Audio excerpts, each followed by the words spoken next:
वृक्षारोपण केलं वगैरे.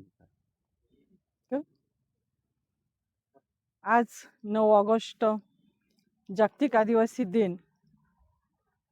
प्रथमतः जागतिक आदिवासी दिनाच्या सर्व बांधवांना या ठिकाणी प्रथमतः मी शुभेच्छा देते. खरं तर आज आद्य क्रांतीवीर राघोजी भांगरे देवगाव या मूळ गावी येऊन या ठिकाणी सर्व आम्ही सोबत तालुक्याच्या वतीने, आमच्या सर्व विभागाच्या वतीने या ठिकाणी प्रथम आजच्या या जागतिक आदिवासी दिनानिमित्त आज या ठिकाणी आम्ही सगळ्यांनी वृक्षारोपण या ठिकाणी केलेलं आहे. खरं तर आद्य क्रांतीवीर राघोजी भांगरे यांना प्रथमतः मी अभिवादन करते. खरं तर आद्य क्रांतीवीर राघोजी भांगरे यांनी जल, जंगल, जमीन ह्याविषयी अतिशय क्रांतीचा त्या ठिकाणी क्रांती केली. हे आद्य क्रांतीवीर राघोजी भांगरे इंग्रजांच्या अन्यायाविरुद्ध प्रचंड लढले, यशस्वी झाले.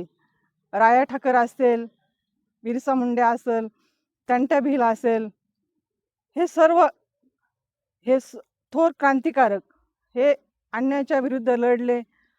परंतु स्वर्गीय अशोकरावजी भांगरे साहेब असतील, त्याचबरोबर स्वर्गीय मधुकररावजी पिचड साहेब असतील, हे कितीही विरोधक असले परंतु अकोल्याच्या तालुक्यासाठी यांनी विकासाच्या कामासाठी यांनी एक पाऊल मागे टाकलेलं आहे. आणि जे आपले सगळे कार्यक्रम असतील सर्व बांधवांना, घटकांना घेऊन त्यांनी एकत्र केलेले आहेत. परंतु आपण गेली काही वर्षापासून बघतोय ह्या तालुक्यामध्ये एकोप्याने एकही नांदत नाही. त्या ठिकाणी आज हा 9 ऑगस्ट हा आदिवासी दिन हा आपण पूर्ण महाराष्ट्रात एकोप्याने साजरा करत असतो, परंतु तालुक्यामध्ये एक वेगळंच चित्र असतं. हा कार्यक्रम असा आपण एक म्हणजे डीजेच्या स्वरूपात असो किंवा अन्य काही याच्यात असो, हा न करता आपण एक सगळ्यांनी मिळून एकत्र हा कार्यक्रम सगळ्यांसोबत आपल्या आद्य क्रांतीवीर राघोजी भांगरे यांचं मूळ गाव आहे देवगाव, या ठिकाणी एकोप्याने शांततेत साजरा केला पाहिजे. तुम्ही स्पर्धा करा, पण स्पर्धा कुठल्या करा? शेतकऱ्यांच्या हितासाठी करा, किंवा अजून शिक्षणासाठी करा, किंवा अजून कुठल्या याच्यासाठी अशा स्पर्धा करा. परंतु हे कार्यक्रम करत असताना एकत्र येऊन त्या ठिकाणी हे कार्यक्रम केले पाहिजे. आद्य क्रांतिकारकांचे विचार, राघोजी भांगरेंचे जे विचार ते आपण या ठिकाणी अंमलात आणले पाहिजे. आपण बघा ना, पुढच्या वेळेस आपण भांगरे साहेब कुठला कार्यक्रम असो एकत्र येऊन त्या ठिकाणी सगळ्यांना सोबत घेऊन त्या ठिकाणी एका विचाराने शांततेने कार्यक्रम साजरा करायचे. परंतु आज तालुक्यामध्ये एक वेगळंच चित्र आहे.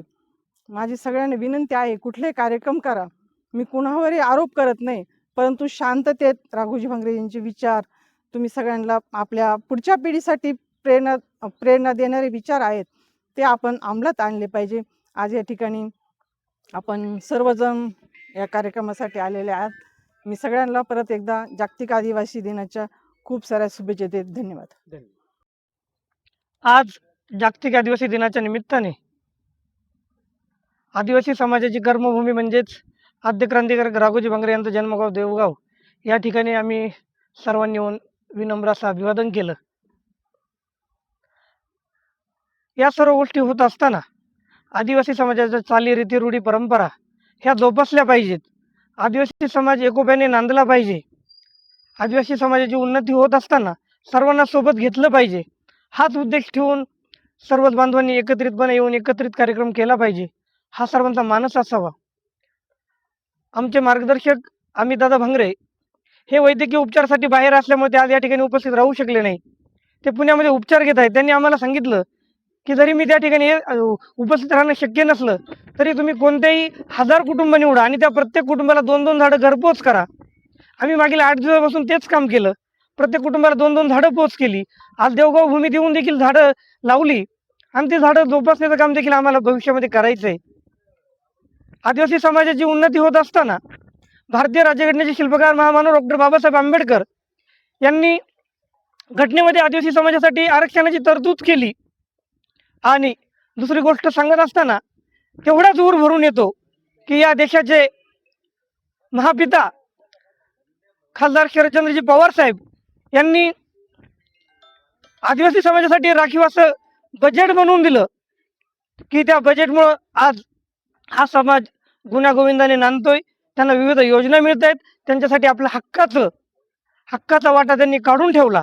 परंतु आपण सर्वांनी बघितलं असेल, आत्ता आदिवासी विकास विभागाचा म्हणजे आदिवासी समाजासाठी होणारा निधी हा इतरत्र वळवला जातो. ही फार मोठी शोकांतिका आहे. किमान आदिवासी समाजाच्या हितासाठी असणारा निधी जरी आदिवासी समाजावर खर्च झाला तरी हा मूळ प्रवाहात येत असताना अधिकाधिक भरारी घेईल आणि त्यांचं जीवनमान उंचावेल. हाच एक उद्देश घेऊन आपण काम करूयात. सर्वच आदिवासी बांधवांना, सर्वच बांधवांना जागतिक आदिवासी दिनाच्या शुभेच्छा.